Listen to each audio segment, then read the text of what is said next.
Hello, everyone. Good evening. This is me again, Kim Reyes, and we're gonna have another coffee with Kim tonight with a mom who would like to share something. Kasi alam ko a lot of us are thinking about this ngayong may pandemic tayo.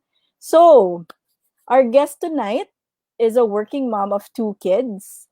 And because of the pandemic, she has become a full time work at home mom and doing proofreading, copy editing, and social media setups on the side. So she also started homeschooling her 8-year-old in May and is here to share her experience as a new homeschooler. Yan. So, without further ado, let's welcome Mommy Joy Mendoza. Hi, Joy. Good Hi, evening. good evening. Good evening, Kim. Oo. And I good think evening, I everyone. introduced you na, pero if you want to share anything else, baka may na-miss ako sa aking introduction. Actually, complete na yung introduction mo. Complete na ba? Sakto na yun. Oo.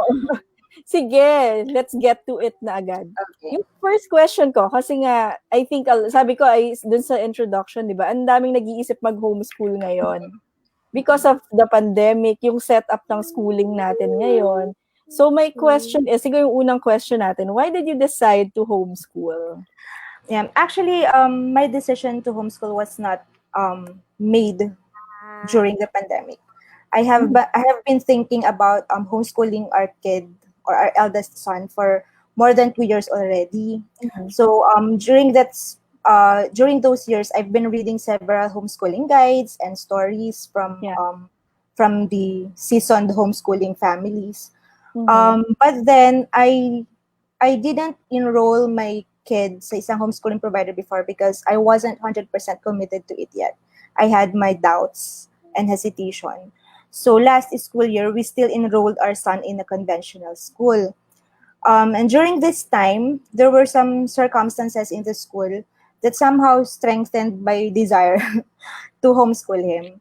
So even before the lockdown or even before the pandemic, I somehow knew in my mind that this coming school year will be homeschooling our kid because I want to become more involved in his learning, in his education, as well as in his character development. Parang mas gusto kong mas matutukan siya. And at the same time, mas ma-address yung mga weak points na and ma-strengthen.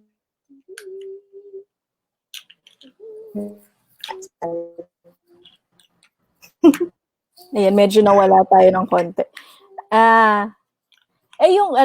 Yung follow-up question ko doon, since you decided, parang how did you tell your kid, or was it a decision you made with your kid, yung pag-homeschool ninyo? Yes, actually, even before pa niya matapos yung level 3 niya, grade 3 niya sa conventional school, Yeah.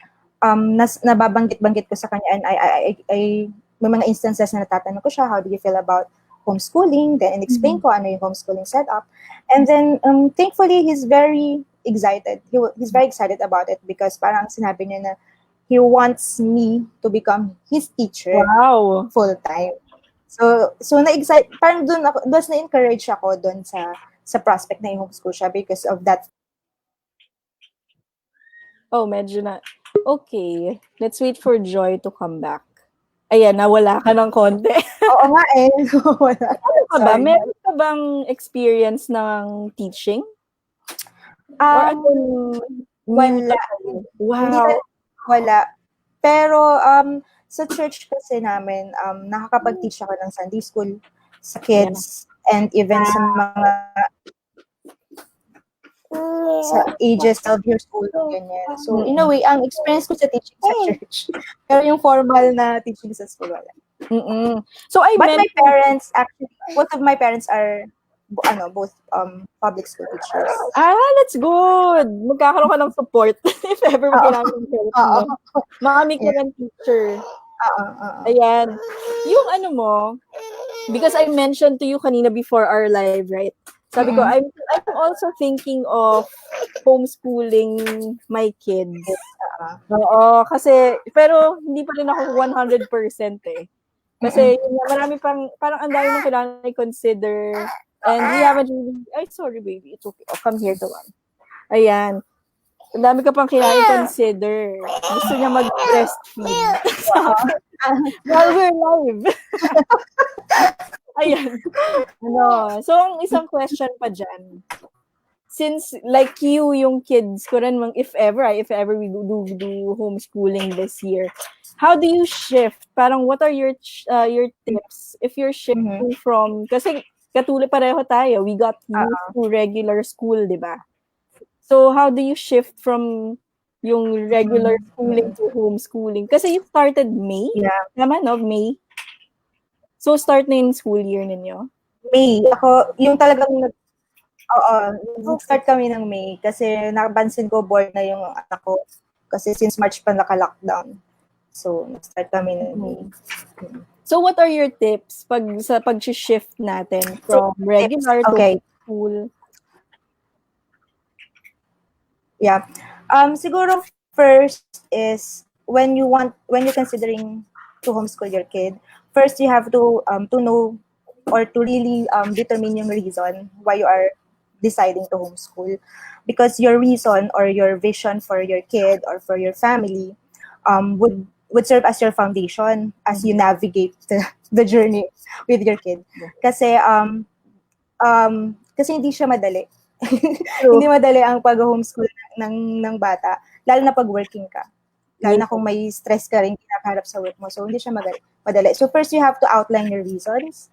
Why are you deciding to homeschool your kid? And then second, research talaga. As in, ako sang katutak na research yung ginawa ko Oo nga. before kami mag-enroll sa isang provider. So, first, you have to familiarize yourself with the legalities of homeschooling. Yeah. Tapos, ano yung mga, sino-sino yung mga providers na available sa Philippines, and marami sila.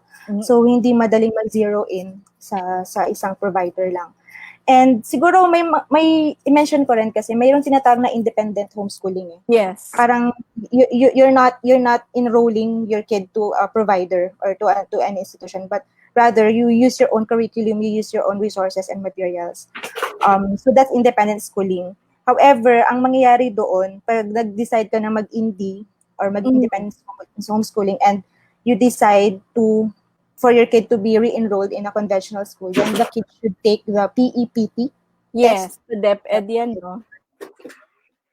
Research, then educate yourself, never stop learning, and attend webinars and conferences. Maraming webinars na available ngayon. And also, sa experience ko, we also consulted with our friends na nag-homeschool na. Talagang nag-seek kami ng advice nila and some tips from them. And yun, so, know your reason, do your research, and then, siguro when you decided to homeschool your kid, you really have to commit to it and you exercise discipline din. Kasi, remember that homeschooling requires time and your availability as the parent. Kasi it's parent-facilitated. You are the main teacher. And at the same time, energy. Kailangan sabayan kailangan sabayan yung kulit yung paglalaro ng mga bata. So if you're a working parent, time management and preparation are the key. You have to be prepared with the lessons. And in terms of yun nga, nabanggit mo kanina yung lesson plan. Oo, speaking of lessons, parang how do you, yan ang fear ko, parang, oh no. Oo. Yung provider kasi na pinag-enrollan namin sa anak namin, they gave us depth and aligned topics or yung tinatawag na yung most essential learning competencies from DepEd. So those are the competencies that a child should acquire or should learn on a per quarter basis and on a per subject basis. So that serves as my guide in creating the lesson plan. Our provider didn't give or doesn't require us to use certain textbooks. Wala silang requirement na ito dapat textbook na gamitin mo. So they just gave us the topics or the MELCs, yung competencies nga from DepEd. And I curated the resources. So right now, it's a combination. What we're using is a combination of online ebooks and worksheets and then textbooks. Pero So parang ganun. Pagpili mo ng resources, meron ka ring parang guide from them? Kasama yan sa guide nila? Kung ano yung mga available? Or parang as in ikaw lang yes. may list sila na recommended Okay. websites, and then may Mm. mga provide din silang free ebooks. Pero at the end of the day, You can still ikaw as ano, a parent, yung oo, makakapag-decide talaga kung ano yung what works best for you and for your okay. kid. While at the same time, aligned ka pa rin sa DepEd, yung Mm. requirement ng DepEd. Okay, okay. Pero it should Mm. be noted din 'no, na some homeschool providers actually provide yung lahat na. May gano'n din, Yes, eh. Parang may gano'n. I saw some nung Oo, nagre-research ako. may So, books parang na rin. it depends on you kung Oo, ano yung needs ninyo, yun what you think will work sa family. oo. And So, at saka, kung tingin mo mas madali for you or for your mm, family na binigay na nung provider yung yes, textbooks, then go for it. Yung oo, gano'n. oo. Tsaka ano, I super agree yun dun sinabi mo na list down your whys. Kasi Oo. alam mo, talagang ano, yun yung babalik-balikan mo 'pag nase-stress ka na. Oo. Parang babalikan mo siya na, "Oh, bakit ko ba 'to ginagawa? Oo. Bakit ba ako nagpapakahirap?" Oo, kasi nangyari yan sa'kin nung So, nag-decide ako babalikan mo siya. mag-ano, eh, mag-work Mm. from home. Yung 'pag gusto mo na mag-quit, parang quit na ako, quit na ako. Oo, Babalikan mo yun. So, parang it's the same with homeschooling. oo. Ta's babalik ka dun. Oo. Pero andun pala Tama. sa ano, before we go to our Ayun. third question, 'di ba? Sinabi mo rin kasi you mentioned do your research kasi super dami Okay. talagang providers. How did you I mean, kasi Oo. parang ang daming resources out there, eh. So, parang where did you start? Anong gagawin? Kasi gano'n yung nangyari Oo, sa akin, eh. Hindi ko alam kung I saan ako yeah, magsisimula. I started I started joining yung, Homeschoolers of the Philippines Facebook Yeah, group. oo, part din ako diyan. So, it was, so kasama ka dun. So, dun ako nakakita ng, iba't ibang, offerings from the providers and even mga Hmm, schedule ng parent orientation. And then, feedback from the enrolled families. oo. Then, sa iba't ibang provider. Yun yung starting point ko. So, pag may nakita akong isang name ng provider, Google, research. Mm, Halimbawa, may lumabas na name ng provider, saan siya, oo. ilang years na siya. And then, ito pala important. In your research, you really have to make sure that the institution is DepEd accredited. And may permit sila na Ano yan, mag-provide. you will ask that from them, mabibigay nila yon. Yeah, usually meron silang school ID number, and you Yung can check LRN that. ba yan? Ay hindi yung school ID No, number. school ID mismo, Oo, oo. oo. So, mache-check mo yan chineck ko sa website ng DepEd, Master List of Accredited Schools. Oo. Yan, mga So, a ganun. good starting point would be to join yung mga homeschooling groups. So, Yes, kung oo. dalawang Joy, we are part of, ano ba to, homeschooling Homeschoolers of the of the Philippines. Philippines. Oo. Yes. Oo, Yes, kasi, Facebook. nahirapan din ako kasi ang dami ring recommendations doon. Ang Ay, dami, sobra. ang dami. Kaya may point na talagang sinabi ko sa sarili ko na stop na sa kaka-research. Ito na yun. Ito na yung list ko. Oo. Nag-click ka lang doon. Oo. Filtered. Oo. And then from that filtered list, we made our decision. Of course, with my Okay. husband. Oo. Ayan. So yung other question ko, since you are a work at home mom, well, Mm-mm. you're employed by a company, di ba? Pero you mentioned ano ka, sa bahay ka Yes. ngayon. So how do you manage homeschooling when you are working? Tapos I Um, asked you, di ba, anong gagawin mo pag sinabi ng company mo, ano, balik it's time to go back. Anong paano Oo. yun? So ngayon, advantage na sa house ako. Yes. But so ang ginagawa kong training sa anak ko is I don't spoon feed my child. So what I did was I oriented him about his daily schedules. So alam na niya yung subjects niya for Monday, for Tuesday, for Wednesday, ganyan. And instead of me giving everything to him, I just act as the facilitator who introduces the lesson to him every day. Yeah. I give him the materials or books that he needs to read, and even the videos that he needs to watch. And then I really encourage him to study on his own, because part of my vision for my kid this school year is for him to become a more independent learner. Yung hindi Yeah. na kailangang pilitin, hindi na kailangang i-remind. Parang my prayer for him is to really have the initiative to learn, and at the same time, makita ko yung enjoyment niya sa ginagawa niya. So Kasi parang once, homeschooling parang you're empowering your kid yes, to be oo, independent, tas you have to really trust. Kasi yan yung issue ko, parang mag-aaral kaya 'to if I if I leave them Iwan alone. ba kita, Oo, gagawin tingnan ko ba 'to mag-aaral 'tong mga batang 'to. Yun yung isa yan sa mga issues ko. So, parang eto na yung ano, challenge of trust. Kung mata-trust mo ba yung oo. kids mo, oo. Yun. So, parang yun, one of my methods right now is training him to become a more independent learner so that when the time comes that I need to go back to the office, um, maiiwanan ko siya ng assignment. Kumbaga, he has his, parang may assignment siya for the day. Then my plan is for me, once I come back from work, i-check ko yung nagawa niya or i-check ko if na may mga hindi siya naintindihan. Kasi of course, not everything could be fully understood by a child on his own. Oo. So when that happens, I usually sit beside him and discuss things and explain to him para mas ma-ensure na naintindihan niya yung concept and ma-master niya.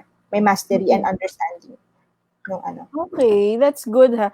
Kasi ako feeling ko yan ang nag-aano sa'kin, that's what's stopping me from Mm-mm. actually doing it. Kasi Oo. parang feeling ko although yung schools ng kids ko, distance learning din naman sila. Pero parang Mm. may comfort ka na kasi may teacher ka Oo. tatakbuhan. May teacher na magbabantay sa kanila, mag-check ng work nila. Pero when you're homeschooling kasi parang you have to you have to trust the kid, you have to Yes. trust na gagawin nila yung dapat nilang gawin. And then you said dapat yung patience, syempre, Yes. Oo, habaan. explain. Although, yeah, may mga napabasa rin ako na homeschooling families na nag-employ ng tutor. Kasi Okay. hindi talaga maiwasan, 'di ba? Lalo na pag working ka, you Oo. really need to, if you need help, then go Mm. ahead, get help Oo, and okay hire lang a naman, tutor. oo. Oo. Mm-mm. Yan din yung naisip ko, kasi sabi ko kunyari may subjects diyan na hindi ko naman talaga forte. Mm-mm. Oo. So parang that's a good time to hire someone who can Yes. help. Ano ba yan, Caleb? Yung paa mo. Ayan, tingnan pag nandito sila, yan yung iniisip ko, parang pag nandito silang lahat, oh my gosh. Oo. Oo. Yes. Ayan. So, di ba sabi mo, you don't have experience teaching. Since May ka nagsimula, kamusta yung naging Wala. experience niyo? How was it? How has it been so far? Well, Wait lang, official kasi start na ng me school naman kasi, me teaching my kid is not, sabi ng provider, we can start anytime. But then, yung issuance ng school ID and everything, it would be on August. Yung August 24, Same. yung official Okay, start same ng naman. school. But then, yung parent, may say siya kung kailan siya mag-start. Kung kailan niya gustong i-start yung kid niya. Yan ang maganda, So, very flexible. very flexible. Anyway, ano ulit yung question? Sorry. Hindi kasi sabi ko, The question parang how was, has it been so far? Yung magwa 1 month na kayo. teaching. Okay. Homeschooling, oo. Well, yeah, teaching my kid kasi, and even, teaching my kid is not entirely new for the both of us. Kasi even before pa, when he was enrolled in the conventional school, part na ng routine namin every day when I come back from work is to check on him, to ask Yes, of him course. kung may mga concepts na hindi siya naintindihan. And I usually reteach yung mga lessons na hindi niya masyadong naintindihan or nag-grasp. So, Yeah. at the end of the day, yun yung routine namin. I reteach some lessons. And when may mga quizzes or exams, ginagawan ko siya ng reviewer, mock-up exams, yung mga ganyan. So, hindi siya entirely new for the both of us, ng kid ko. Mas naging full-time lang siya ngayon, nung hinomeschool ko siya officially. Parang So, before, parang tutor mo lang siya. tutor lang, ganyan. Ngayon, mas naging full-time siya. And, adjustment period, nahirapan din ako actually kasi hindi madali na nag-work ka and seated beside you is a kid who is studying. Yes. So, multitasking talaga siya. And time management. Good thing talaga that my kid already, na-mention ko kanina when hindi pa tayo live, na mas madaling i-handle yung kid na marunong nang magbasa. Kasi ang ginagawa ko talaga, binibigyan ko siya ng lesson, then read your lesson, and then here are some supplementary videos or audio podcasts na ganyan na supplement na. Pag may hindi siya naintindihan, nag-a-ask naman siya ng question. And then that's when I come in and explain to him. And of course, nandiyan yung assessment, quizzes, worksheets to check if he understands the lesson. Ganyan. And yun din palang isang challenge kasi yung provider na pinag-enrollan namin, Yeah. kami as a parent, ang responsible sa paggawa ng quizzes and exams. Although alam ko Okay. may mga providers na Oo. sila yung nagpapa-exam or nagbibigay na ng Oo. So sa mga nag-watch sa atin, yun nga, yung maraming providers. Mm-mm. So, research, compare nyo na lang. Yes. Kunyari, kung what will work sa family nyo. Kasi kunyari, on my part, yung tinitignan kong homeschool provider naman is fully Mm-mm. online. So, Ah, lahat siya provided lahat ng quizzes. Kasi, parang hindi ako confident pa na, oo. parang may feeling pa rin ako na sort of merong ano pa rin. Parang nandun pa rin yung school. Mm-mm. And then, di ba, parang may guidance ka pa May rin. guide. Oo. Tapos may mga providers kasi na they give you parang may ano kayo, di ba, parang support or Yes, parang, anong training, tawag ganyan. sa oo. Parang Oo. may orientations for parents. For parents. Oo. So they Meron have din to, naman ito, yung sa provider namin. May oo. training for parents. I Yes. think all of them naman siguro kasi parang you can't expect the parents to know right away, di ba, kung what to do. Yes, yeah, I believe so. Oo. Oo. Siguro May ano, at may advisor naman eh. May naka-assign na advisor nagkakaiba lang na siguro kung matatakbuhan. yung method ng delivery ng lessons. Kasi may iba nga na they give everything na, no?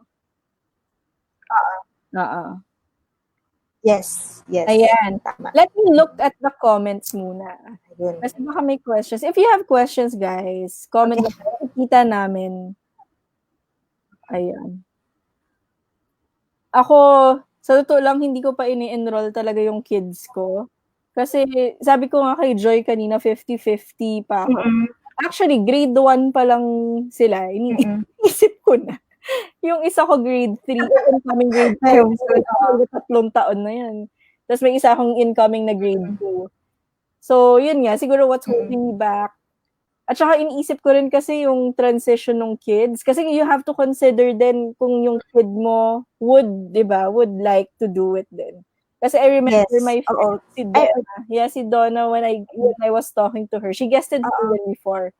She told me now, you talk to your kids. Kasi you can't decide na Mm-mm.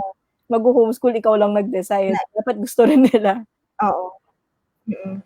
Oo. Yeah, kaya thankful ako na at least sa case namin, sa anak ko, gusto niya. Gusto niya yung homeschool setup. Oo. Ayan. Wala namang questions.